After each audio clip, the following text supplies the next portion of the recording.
സിനിമയായി കാണുന്നത് ഇപ്പോഴാണ്. ഞാനുള്ള കഥാപാത്രത്തെക്കുറിച്ചാണ് മനസ്സിലാക്കിയിട്ടാണ് ഈ സിനിമയിലേക്ക് ഞാൻ വന്നത്. ജാഫർ ഇടുക്കിയെ കേന്ദ്രീകരിച്ച് ജാഫർ ഇടുക്കിയുടെ കഥാപാത്രത്തിനെ കേന്ദ്രീകരിച്ചാണ് സിനിമയുടെ പോക്ക്. 100% എക്സ്പെരിമെൻ്റൽ ഫിലിമാണ്.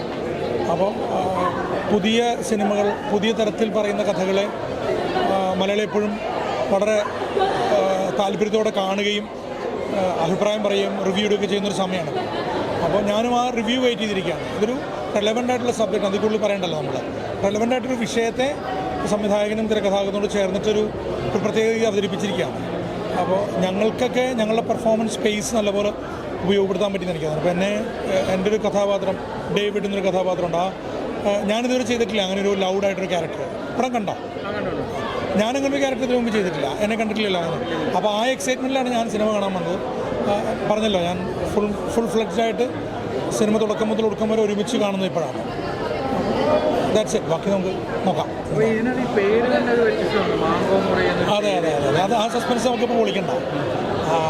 അതൊരു ചോദ്യം ഉണ്ടല്ലോ ഏറ്റവും ഒടുവിൽ എന്നോട് എൻ്റെ കഥാപാത്രത്തോട് ജാഫർ ഇടുക്കിയുടെ കഥാപാത്രം ചോദിക്കുന്നൊരു ചോദ്യം ഉണ്ടല്ലോ. ആ ചോദ്യമാണ് സിനിമയുടെ ടോട്ടൽ എലമെൻറ്റ്. അത് നമ്മൾ പറയേണ്ടതെന്ന് തോന്നുന്നു. എനിവേ, നമ്മളുടെ പ്രതീക്ഷ ഇതാണ്.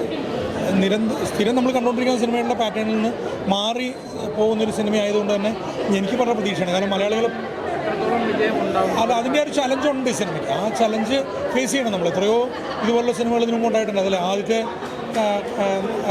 റിവ്യൂ സമയത്തുണ്ടാകുന്നത് പോലെ അല്ലല്ലോ, പിന്നീട് അഭിപ്രായങ്ങൾ മാറി മാറി വരാറുണ്ട്. ഞാൻ ഓഫ്കോഴ്സ് പ്രേക്ഷകർ ഈ സിനിമയെ വേറെ രീതിയിലായിരിക്കും കാണുന്നുണ്ടാവും എന്നാണ് പ്രതീക്ഷ. എനിവേ, സ്ഥിരം സിനിമയുടെ പാറ്റേൺ അല്ലല്ലോ. സന്തോഷം.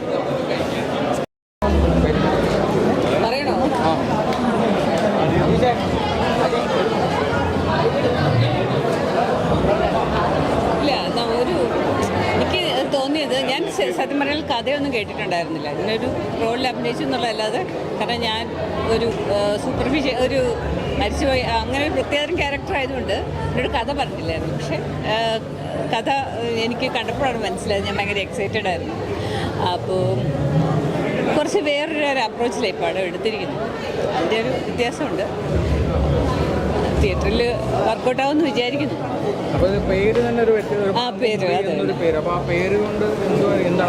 പേര് കൊണ്ട് അർത്ഥമാക്കുന്നതെന്ന് ചോദിച്ചാൽ, നമ്മൾ പ്രണയം എന്താണെന്നുള്ളതാണ്. അത് പ്രണയം ഒരു മാങ്ങയാണെങ്കിൽ ആ മാങ്ങയുടെ ഏത് ഭാഗത്താണ് നമ്മൾ, അതായത് പ്രണയം തന്നെ പല ഇതുണ്ടല്ലോ, ലസ്റ്റ്, പിന്നെ കെയറിങ്, ഇങ്ങനെ കുറേ സംഭവങ്ങളുണ്ട്. നമ്മൾ ഏത് ഭാഗത്താണ്, അത് ഏത് ഭാഗമാണ് നമ്മൾ ഏറ്റവും കൂടുതൽ ആസ്വദിക്കുന്നത്, അതാണ് ഉദ്ദേശിക്കുന്നത്.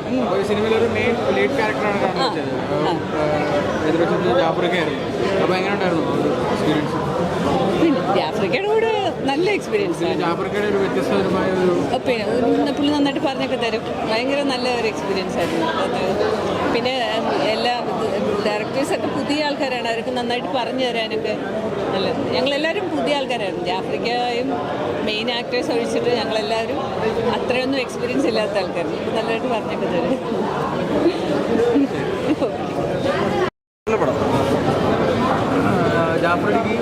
ജാഫ്രിക്ക് ഇതുവരെ കിട്ടാത്ത ഒരു പ്രത്യേക സൈസ് വേഷമാണ് കിട്ടിയിരിക്കുന്നത്. പുള്ളി നല്ലപോലെ ചെയ്തിട്ടുണ്ട്. ആ പടം കണ്ടാൽ അത് കണക്കാവും. അത് പടം കാണുമ്പോൾ അത് നമ്മൾ ഒരാൾ പറഞ്ഞാൽ മനസ്സിലാവില്ല. പടം ഇവിടെ തിയേറ്ററിൽ കാണുക, ഫുള്ള് കാണുക, ഫസ്റ്റ് ഹാഫ് കണ്ടിട്ട് ഉത്തരം പറയാതിരിക്കുക. പടം കണ്ടാൽ കണക്കാവും എന്താണെന്നുള്ളത്. പിന്നെ ഫസ്റ്റ് ഹാഫ് ചോദ്യം എന്നുള്ളത് ശരിക്കും ചോദ്യം തന്നെയാണ്. സെക്കൻഡ് ഹാഫാണ് ഉത്തരം ശരിക്കും പറയുന്നത്. പടം കാണുക, കണ്ടാൽ നമുക്ക് മനസ്സിലാവും. കൂടുതൽ വീഡിയോസിനായി B4 Place ഫോളോ ചെയ്യൂ, സബ്സ്ക്രൈബ് ചെയ്യൂ.